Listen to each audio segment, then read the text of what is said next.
Hello there Reason users, PoohBear here and welcome to my channel, and today we're going to be having a quick look at this combinator that I put together. It's called Key Control. The whole purpose of this combinator is actually to be a little bit creative, but what it's really going to do is it's going to interrupt the MIDI flow going to instruments. As you can see, I've actually got an earlier version of the combinator here, so really for reasons 9 and upwards you can do certain things. Obviously you can't do things with beatmap because you need Reason 11.2 in that particular case, but yes, you can utilize this as well. So what I'm going to do is I'm going to quickly give you a demonstration of what it can do. I won't try and get carried away because it is very creative and it's loads of fun, and then I'll actually talk about how you can utilize it, and then I'm going to do a deep dive onto the CV stuff because that's the fun stuff for me, and I know it's for some of you as well. So let's kick off with a quick demonstration, and hey, let's get going.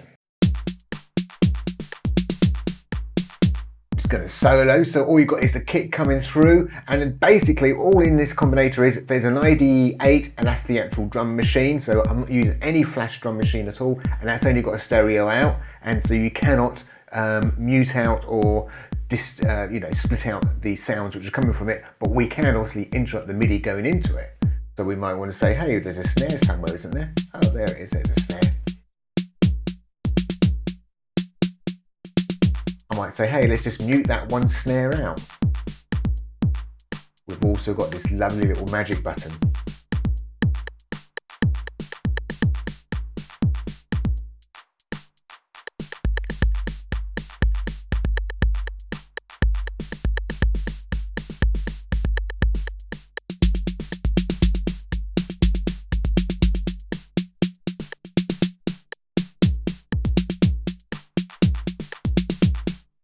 And it's obviously not just for drums either. Over here, I've got myself a simple little chords going into an arpeggiator. So all I'm going to quickly do now is just pull up my inlay keyboard. I'm going to shove hold on. I'm going to play a note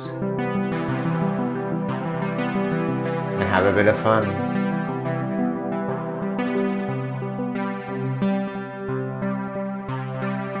Try the magic button.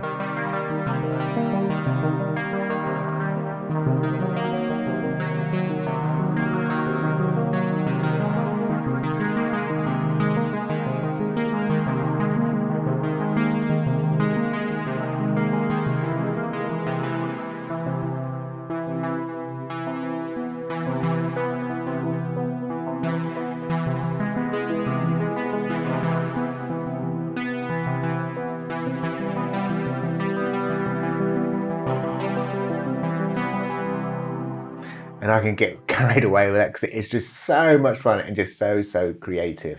So the design of this combinator came around because someone on the forums, Matt, who was playing around with beatmap, he wanted a way that he could maybe mute stuff out and the way he could solo stuff as well. And I believe he got some, he got the muting stuff works, and the way he done it was actually quite a simple, clever way. And it's the sort of thing I absolutely love doing personally myself.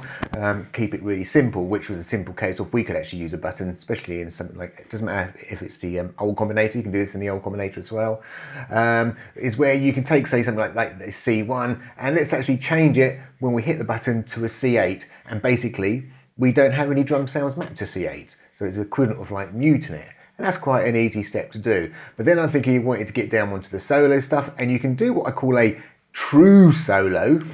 And what I mean by a true solo is if I was to solo this button here, yes, we'd only hear the kick, and then if I was to hit this number 5 button here, that would be equivalent of, well, happens to be the kick, I suppose, in the mirror, but let's say, okay, I was 3, and say that would be the hats.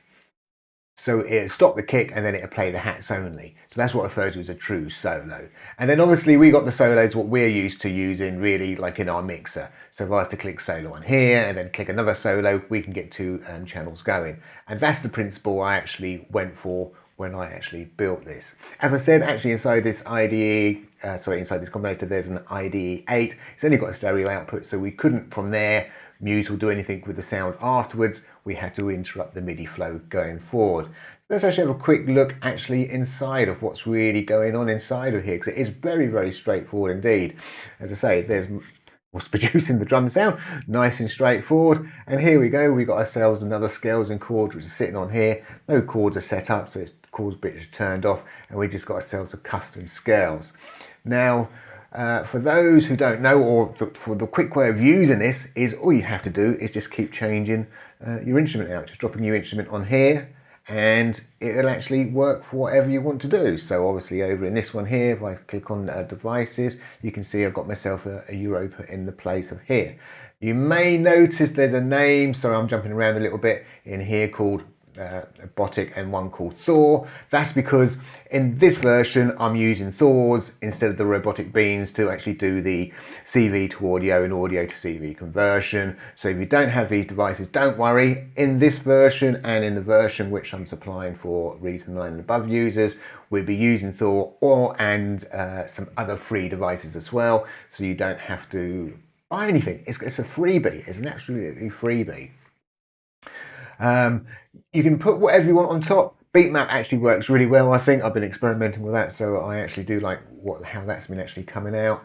And it is very, very straightforward the way it works, and it's quite simple. So if I was to solo something, you can see it's actually just closed off all the notes and it's soloed and it's allowing that one note through, and so on and so forth. So every time we hit another solo button, it'll actually let things through. Now obviously Beatmap only has up to obviously 8 sounds coming from it, but hey, I've mapped out the whole range, so we can obviously put other things on top and you can map them out as well. Now remember, this is like for a key, so if I was to say I'm going to solo C, that's all C's. It's not just a particular C like C2, no, it'd be C1, C3, C4, C5, blah, blah, blah, so it's all C's. So it's everything in that particular key, and really got the same with the mute, so when we start muting things, it actually starts to remove them from here as well. So that's how that's working. So you can see it's very, very, very, very, very straightforward, really, of what it's doing. So the concept of what it's doing is, yeah, very, very straightforward. And then obviously you can collapse that down and just ignore that. You don't have to worry anything about that at all. So let's get on to the back end stuff. As I said in here, this is a Thor one. So all the only difference being, obviously I haven't got an ID8. I've actually put in an oomph in this particular one, so I was playing around with that. But it's exactly the same sort of principles. So I've got 3 lots of Thors, which I'm doing some conversions of taking the CV data, and here is the heart of it. So for you Reason 9 users and Reason 11 and below on show devices, this is how you control it. You control it from a mixer, where we can obviously mute particular channels, and as I'm muting the channel, if I open this up, it's this one here I suppose we've got to be looking at. So we've got things are muting up here, or I can hit solo and you can see it's soloed as well.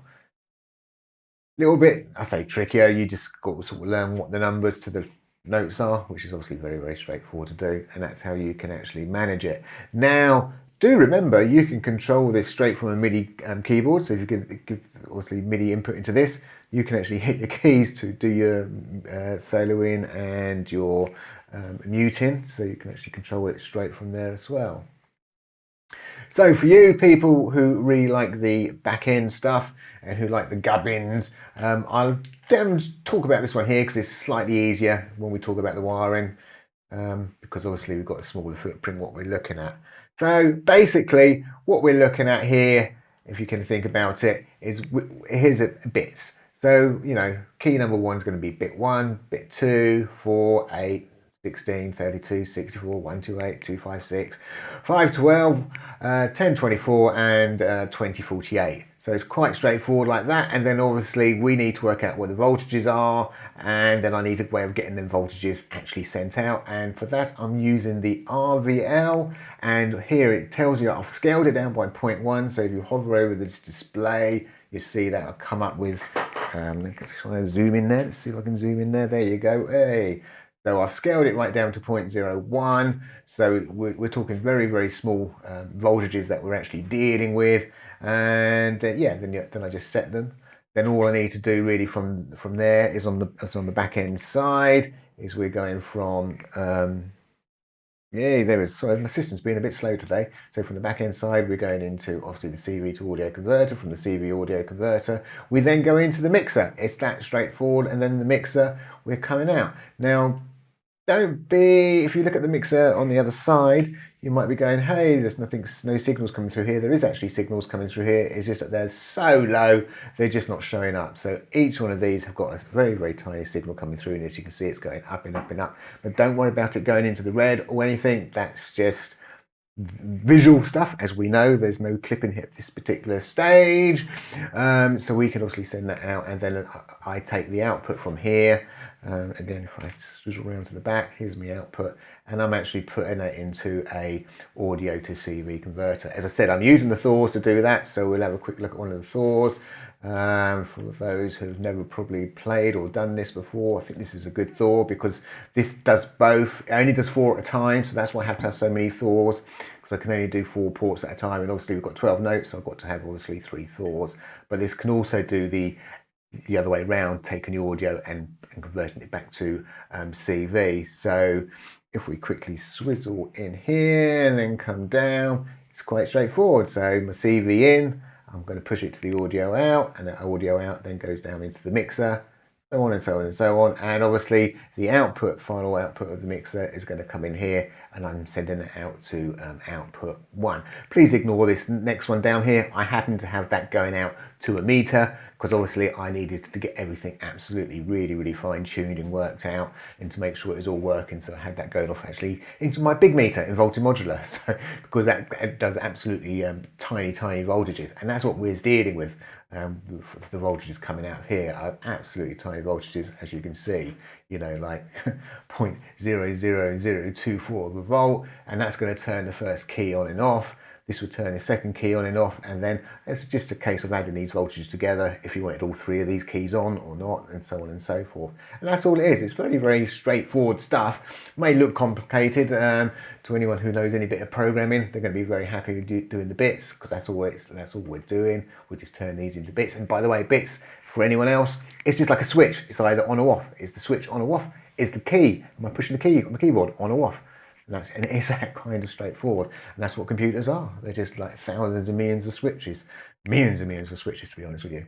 So there we go. That's very straightforward. Nothing special going on there. As I say, exactly the same one. This is actually the one which is obviously going out with Reason 9, and obviously in Reason 9 I chose, obviously in Reason 9 you've only got these 3 players, if I remember rightly. Oh, you got the, sorry, note echo, is it? Note repeat, no echo. God, it's been such a long time since I played with that one. Yeah, you've only got them, and obviously 10.1, that's when we've got third-party players, so you can have a bit of fun. But obviously then 10 people can't play with the beat map, because that came out with Reason 11.2, was it? Golden Bennett, all these bloody figures all over the place. Anyway, there we go. I'm waffling. I'm going to put these all up on my Dropbox, so you can just download them and have play them at your will. As I said, the Robotic Beans has got the Robotics in. The other one's got the Thor one, would say it's got the freebie Thors in it, so that's totally free. Obviously you will have to download the RVL. The RVL, without a doubt, has really, in my CV toolbox, replaced the CV8X4. It does pop out every now and then. That CV8X4 has done me well over many years, but yeah, that's definitely has replaced it, because it's just so great the way you can fine-tune stuff up. Just like we did here, to get things working. And again, I'm clicking on the wrong display. Sorry, my mouse is super fast, so it whizzes off, and before I know it, it's displaying on top of another one, and I'm thinking I'm changing stuff, and I'm not. Oh, I'm waffling. I should just shut up and say, well, here we go. I hope you enjoyed this. Go and have some fun. Go and enjoy yourself. That's what it's all about. So nothing to say apart from bye for now.